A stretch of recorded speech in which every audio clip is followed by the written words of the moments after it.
Hello, everyone. This is Tom Fox, and I'd like to welcome you to the Daily Compliance News. The Daily Compliance News is an offering of the Compliance Podcast Network. July 1, 2019, the Do Not Buy a Used franchise from Subway. First up, reported in the Seattle Times that the Department of Justice has expanded its probe into beyond the Boeing 737 MAX and now includes 787 Dreamliner as federal prosecutors have subpoenaed records from the company relating to the production of the Dreamliner in South Carolina, where allegations of shoddy work have surfaced, according to two sources. The subpoena was issued by the DOJ, who are also conducting a criminal investigation into the certification and the design of the 737 MAX after two deadly crashes. The 787 subpoena significantly widens the scope of the DOJ's scrutiny at Boeing. So Boeing continues to have negative consequences and fallout from the 737 MAX issue. Next up, the Bank of America has announced it's going to cut business ties with detention centers and private prisons. It will cease lending to detention centers and private prisons, making it one of the last big bankers to cut ties with the industries as corporations wrestle with whether to cash in on President Trump's immigration policies or create distance amid public backlash. The private sector is attempting to respond to public policy and the government needs and demands in the absence of long-standing and widely recognized reforms in the criminal justice system. The Bank of America told the Washington Post, where the story appears, lacking further legal and policy clarity in recognition of the concerns of the bank's employees and their stakeholders in the communities they serve.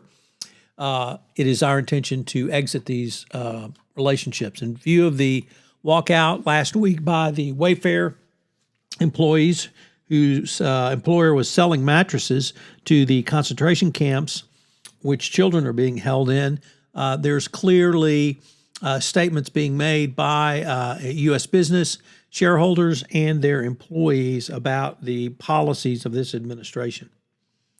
Next up, from the New York Times, if I would really ask you to read this story if you're thinking about buying a Subway franchise, because it turns out Subway has been having a subterraneous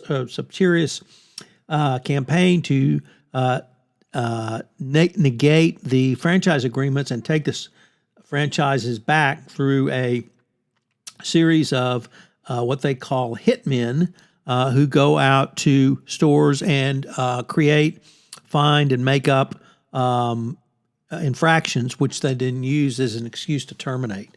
So think about it before you buy a Subway franchise. And then finally, one of the most interesting Q&As I've recently seen in the New York Times in the work friend category, column, someone asked about whether they should celebrate their moving to a industry which was on a much lower social and economic scale than the prior industry, but they really enjoyed their second industry. And Workforce suggested that not only should they celebrate this, but they should also do it publicly, because it might help others who are genuinely happy when they are in a version of their life that they actually enjoy instead of being miserable. So I thought it was a great advice column. I hope if you've ever been through that, where you had to take a step back or a step down and you found you really enjoyed it, that happened to me and it was great. Last week, NAVX released an ebook I wrote for them entitled The Worst Case Scenario Survival Guide.